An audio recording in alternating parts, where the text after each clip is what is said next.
নমস্কার, আমি পার্থ। আজ হাজির হয়েছি রাঘব ভবনে। এই মন্দিরটি সোদপুর স্টেশনে গঙ্গার নিকটবর্তী পানিহাটিতে অবস্থিত। সুন্দর মনোরম পরিবেশ।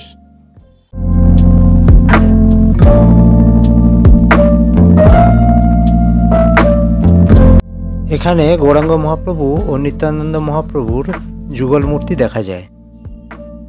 এছাড়াও অন্যান্য অনেক মূর্তিও এখানে আছে।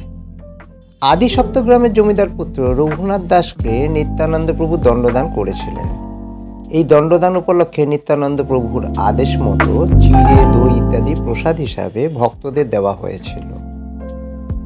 এই রীতি মেনে এখানে দণ্ড মহোৎসব বা চিড়েদইয়ের মেলা অনুষ্ঠিত হয়।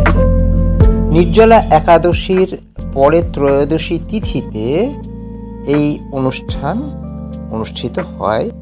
গৌরাঙ্গ মহাপ্রভু ও নিত্যানন্দ মহাপ্রভুর জন্মস্থানের মৃত্তিকা ছাড়াও রঘুনাথ পণ্ডিতের সমাধি মৃত্তিকাও এখানে সংরক্ষিত আছে। এই সময় এটি একটি পূর্ণ তীর্থস্থান হিসাবে পরিণত হয়। আমরা এখন দাঁড়িয়ে আছি মাধবীলতা গাছের নিচে। এই মাধবীলতা গাছের নিচে নিত্যানন্দ প্রভু কর্তৃক রঘুনাথ দাসকে দণ্ডদানের একটি প্রতিকৃতি রাখা হয়েছে। আমরা যে মাধবীলতা গাছের নিচে দাঁড়িয়ে আছি, ঠিক এইরকমই আরেকটি প্রাচীন মাধবীলতা দেখা যায় বৃন্দাবনে।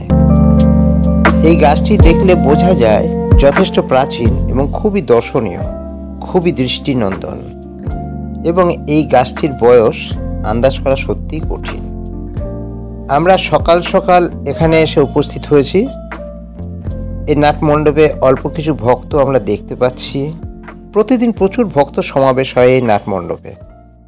মন্দির কর্তৃপক্ষের ফোন নাম্বার যদি আপনাদের কোনো উপকারে লাগে তাহলে আমি সবচেয়ে বেশি আনন্দিত হব।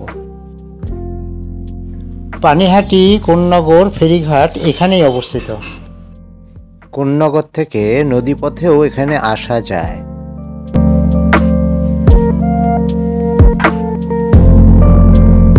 গঙ্গা তীরবর্তী এই স্থানেই চিড়েদইয়ের মেলা উপলক্ষে লক্ষ লক্ষ মানুষের আগমন ঘটে।